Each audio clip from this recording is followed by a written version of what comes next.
그렇죠. 파석화되어 있는 머리를 갖고 있고. 그러다가 이제 밀려나면서 점점 더 저항적으로 바뀌는 거예요. 근데 밀려난 검찰에서 2006년에 옷을 벗었대는데 그 안에 있을 때는 그러니까 일기는 언제까지 봐야 되는 거예요? 일기. 고용주의 일기. 그러니까 78년 검사 초임을 할 때부터 시작을 해서 예. 제가 보기에는 98년 정권 교체 되기 전까지를 일기. 제 나름대로 보기에는 일기로 보고 그때는 좀 비교적 점잖은 건가요? 네, 점점점 뭐 그게 다 그렇게 칼로 베듯이 할 수 있겠습니까만은 감정적으로 좀 더 격화가 된 건 98년 정권 교체가 되면서 그게 그때부터 이제 그때부터 이기로 제가 생각하기엔 그렇습니다. 원래 정식적으로 들어가고요. 이 뇌 상태를 보고 일기, 이기, 삼기 진단을 해요. 그러니까 그 김대중 정부 들어서고 이제 참정부를 거치면서 사실은 공안부가 한직으로 밀려나거든요. 예.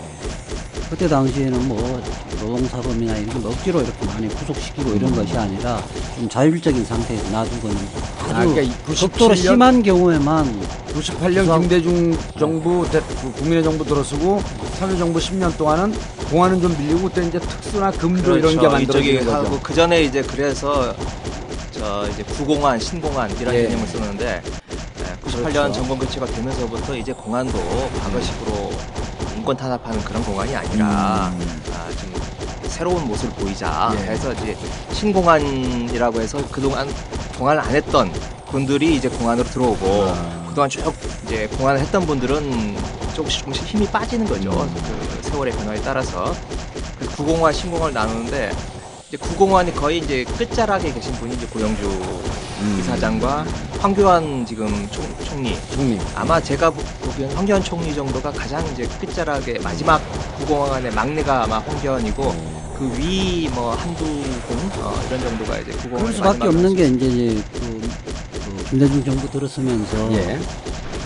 공안을 바라보는 시각 자체가 국민의 기본권 관점에서 바라보기 때문에 집회 시위의 자유라든지 사상의 자유는 기본적으로 보장돼야 된다는 생각이 이제 정부 쪽에 있으니까 공안 검사들하고는 언밸런스가 되는 거잖아요. 그러니까 98년 이전에는 이제 구공안은 주로 이제 정권의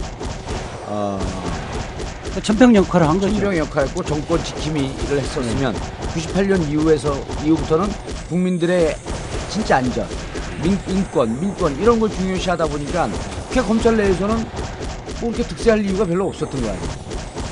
그래서 힘이 빠졌다고 그리고 해야죠. 그전에는 사실은 전국 자체를 공안검사들, 공안부가 전국을 좌지우지하고 사건도 만들고 이랬잖아요.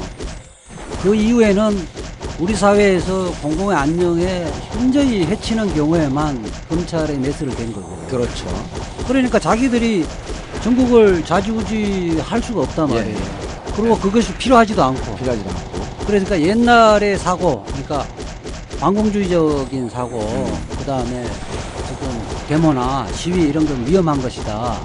근본적으로 차단해야 된다는 생각은 그 시대에 맞지 않게 된 거예요. 그렇죠. 그리고 특히 2000년 그런 사람들은 이제 일단 공안부에서 다른 부로 이제 서서히 이렇게 바꾸면서 새로운 생각을 갖고 있는 사람들을 거기 배치를 하는 거죠. 그리고 공안부도 점점 축소돼지고. 그럼 98년 이후에 2006년도 옷을 벗을 때까지 이때 고영주 이사장 행동은 어땠나요? 이제 고영주 이사장은 그때 이제 본인이 김대중 정부 들어서서 자기가 제거 대상 10걸 가운데 한 사람이었다. 자기가. 네, 본인이 이 공안검사에서 제거돼야 될 대상 10걸이라고 표현하셨어요. 예. 10걸 가운데 한 사람이었다. 그래서 10년 내내 탄압을 받았다.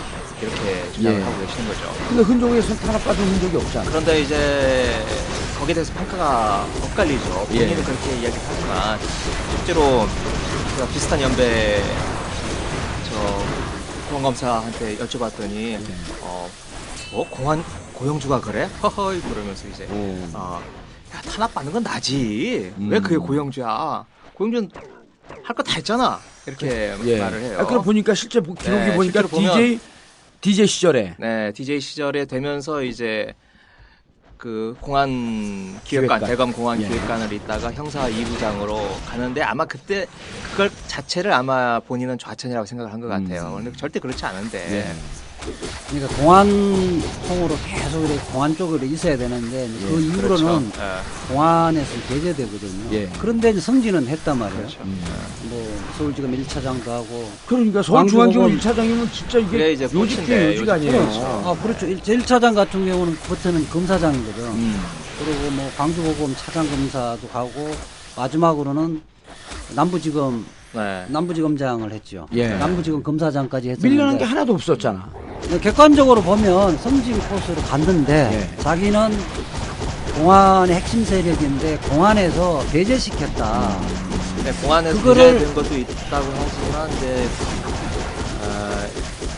고검장 승진해서 2006년도에 예. 고검장 승진해서 안 되니까 음. 한두 번 아마 누락이 됐을 거예요. 예. 그러니까 본인은 내가 총장감인데 총장을 해야 될 능력과 자질을 가지고 있는데 고검장조차도 안 시켜준다. 이렇게 생각을 하신 것 같아요. 그래서 그 서운함과 섭섭함이 있었겠죠. 아니 다 총장이 어떻게 돼요? 그리고 자기 총장감이라고 하면 자기가 얘기한 거지. 동의하는 사람 몇 명 있겠지. 자기 부인하고 결혼하셨나? 부인이 있겠지. 근데 이 공안검사들 이 사고들 보면 예. 저는 이제 연수원에 늦게 들어가서 지금 연수원 한 10년 차, 10년 정도 후배들하고 같이 다녔잖아요. 이제 그 연수원에서 이제 검사로 가서 공안검사로 쭉 그 생활하던 그 후배들 보니까 그렇더라고요. 이 사법연수원에서는 비교적 뭐 별 차이가 없어요. 점잖고 품성도 좋은 사람들이 공안검사를 한 3, 4년 예. 하고 나서 특히 이제 뭐 국정원에 파견 나가고 나면 그 이후에 만나면 전혀 180도로 다른 인간으로 이게 변질돼 있어요. 대표적인 경우에 이제 서울시 간첩단 그 간첩 조작 사건 있죠. 유성 사건. 예. 그거는 제가 이제 그 변론을 안 했는데 인변의 대리인 변호인단들이 예.